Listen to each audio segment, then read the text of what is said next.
Are your machines, beehives or furnaces just too slow, forcing you to sit there AFK waiting until you can finally progress? Well, there's a game changer called Industrial Foregoing Souls. It lets you boost your machines by 4 times by extracting souls from Warden.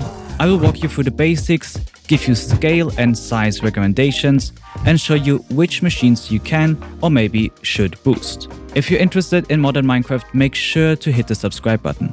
Ready? Let's start. First off, we're going to have a look at the items which are added through Industrial Foregoing Souls. We have the soul laser base, we have a soul pipe to transport our souls, and then the soul search, which is actively powering a block we put it against. However, we cannot only use these blocks, we have to use some other blocks from Industrial Foregoings, specifically the laser drill and the stasis chamber.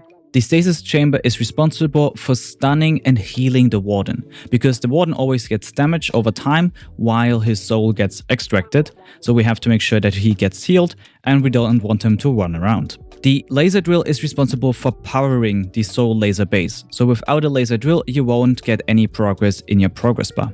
Let's have a deeper look into the UI of each of those blocks. So we have the soul laser base, which needs a blue laser lens in this slot. We have the progress bar, and then we have our soul storage. The laser drill has only a power UI, so here you definitely need to add some power, for instance a ender gate from the power mod, and then inside you have the progress bar and then the target, which is in our case this soul laser base. And when we place a new block which is pointing in the right direction, we can see that this one also will connect to this block up there. And you can also see this by activating the working area, which allows you to see exactly where you have to place your laser drills. And the stasis chamber itself doesn't have much of UI, just again, we need to definitely make sure that we power it as well. Okay, and this is the base we actually just need. So those 3 blocks can already be used to power your system. So we just place our Warden and we can see he can't move. He has like this kind of weird pose. And now the souls are slowly getting moved up here. But with this current setup, it will not be really fast. And before I'm going to show you how to speed up the production, I'm going to show you how to make sure that the Warden will not be as annoying as it is right now with its noises. And actually, it will also get damaged every single time this progress bar reaches the end, which then leads to this getting a damage sound like this. And we want to prevent that. So there's definitely an easy solution to that. And this solution is called Apotheosis, because Apotheosis allows you to adjust monster spawners and allows you to also transport them.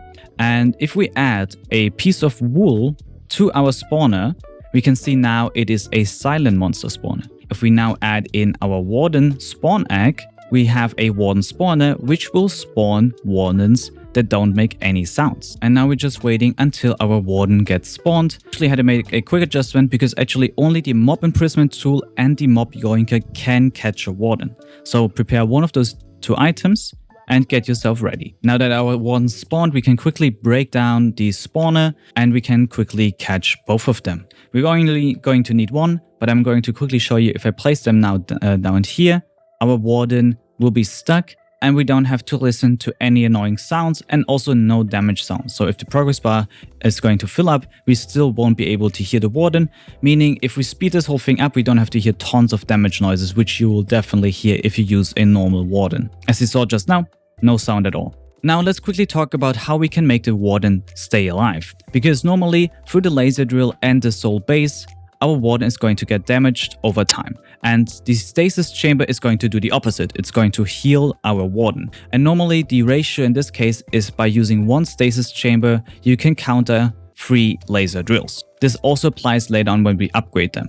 And I would say, let's get to the upgrades. So we have in total 3 upgrade types we can use with our machines. We have a speed upgrade, a efficiency upgrade, and a processing upgrade. These can be placed in some of the blocks. So the speed upgrade can be added to the laser drill and the stasis chamber. The efficiency upgrade can be added to the laser drill, stasis chamber, and soul laser base. And also the processing add-on can be placed in all 3 of them. In this case, from my experience, normally the processing add-on is one of the most powerful, additionally to the speed one. But the efficiency add-on is the one with the lowest priority, as it's, from my experience, the weakest. And let's have a quick look at how many laser drills and how many machines in general you're going to need to power your system. So a fully upgraded laser drill combined with a fully upgraded soul laser base is going to produce 1 soul every 4 seconds. And then each of these souls allows you to power a machine for 15 seconds. That means you can power 3.75 machines per laser drill. That means it's always great to build 4 laser drills or a multiple of 4 laser drills. Meaning with 4 laser drills, you get 15 machines, and with 8 laser drills, you can power 30 machines. And now let's have a quick look how to build such a setup. First off, here we have the items for a total of 6 laser drills and 3 stasis chambers. So if you want to build the same thing which allows you to power 22 machines, prepare these kind of items. First off, we're going to place down our stasis chambers in the ground. So I'm going to remove those 2 blocks, place my stasis chambers, and since I like to power them more cleanly, I will quickly go below them and place my ender gates. So both of them are now powered since those are connected to a energy source. We're going to fill this up again.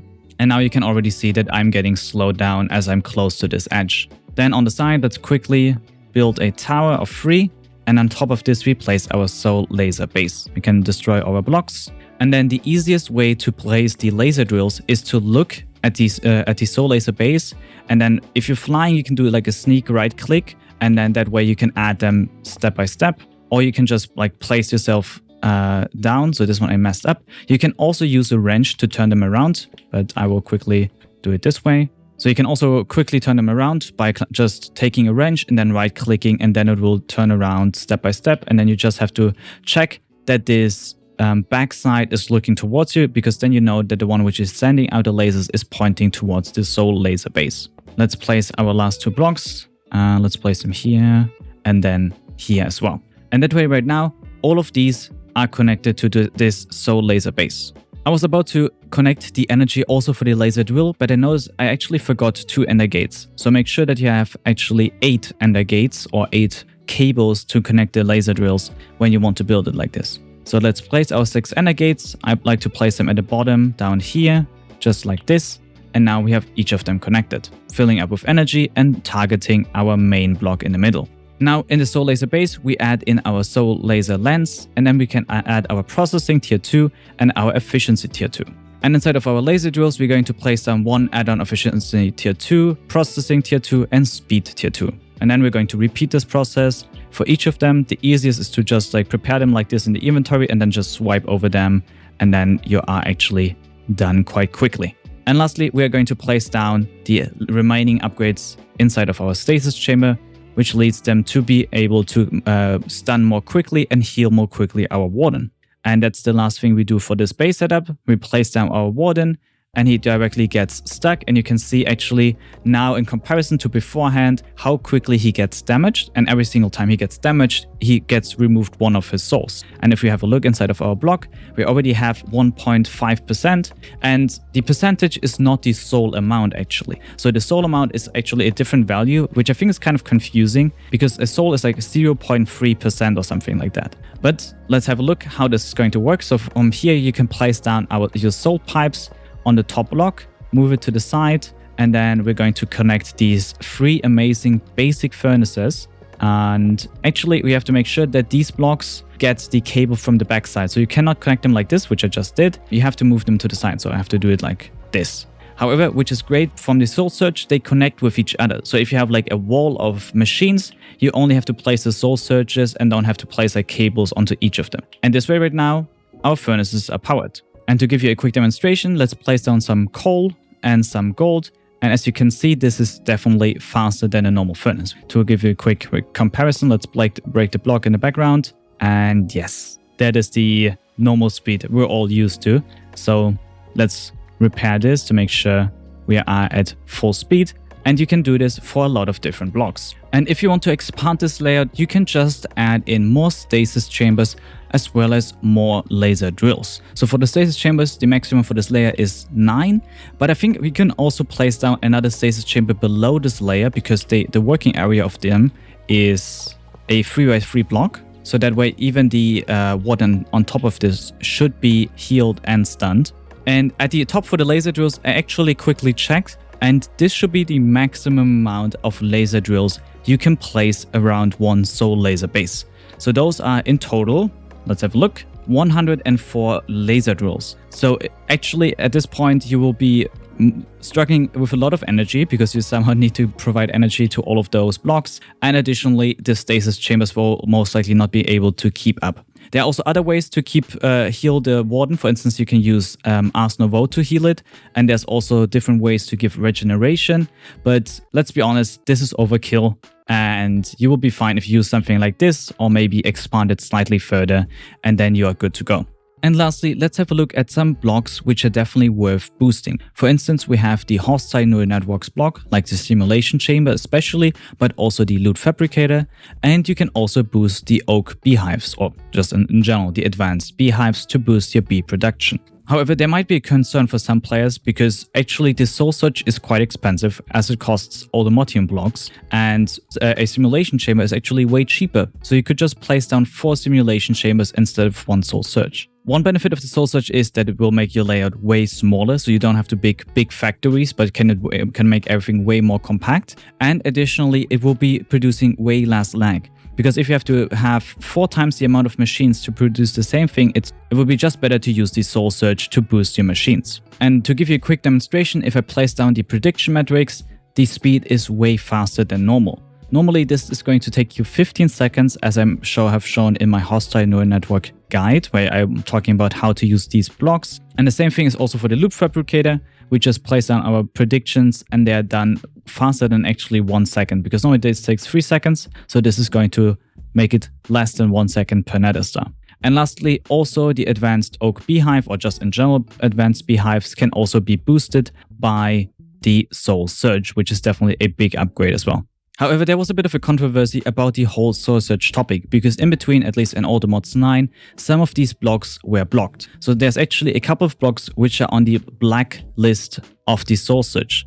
Those contain the laser drill, the stasis chamber, the hydroponic bed, and also the phytogenic insulator. Both of these are normally used for mystical agriculture farms, and then the laser drill and stasis chamber is what you're going to use for the build itself. So by boosting this, it will make it even more powerful as it already is. In the description, I will let you know in which kind of file you can change this. So if you don't like to be restricted in that sense, you can check the comments and you will see how to change this. And now you know how to fully speed up any kind of machine in Older Mods 9 with Industrial Foregoing Souls. And with that, I wish you all an amazing day.